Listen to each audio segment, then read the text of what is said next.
اللقطات اللي عجبتني أوي رغم إن أنا مش متابعة أوي للكورة يعني ومش مهتمة بيها، بس اللقطة دي عجبتني أوي، اللقطة دي اللي لاعب كورة اسمه عمر مرموش. عجبني أوي إن هو اتكلم عن الصلاة وقال إن أنا لازم أبدأ يومي الأول، إن أنا أصلي الأول وبعد كده أبدأ يومي. فعجبني جدًا إن الاهتمام بالصلاة عمومًا، لإن في بعض الناس ممكن مع الشهرة والنجومية وكده ممكن تنسى الحتة دي، فدي من الحاجات اللي بصراحة عجبتني أوي. اسمعوا كده.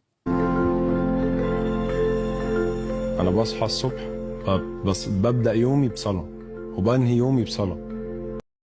وكمان قال إن لمّا الواحد بيصلّي أو يبدأ يومه بصلاة، خلاص بعد كده باقي اليوم أي حاجة بتحصل له بيبقى متقبّل أي حاجة تحصل له، لإن ده عارف ده قدر ربنا سبحانه وتعالى، فيبقى عنده طمأنينة شوية. بالنسبة لي انا كالحتة الروحية ان انا لما اصحى واصلي انا كده عارف ان خلاص، يعني انا بدأت اليوم واللي هيحصل هيبقى يعني قدر من عند ربنا، كويس وحش، كل الحالات.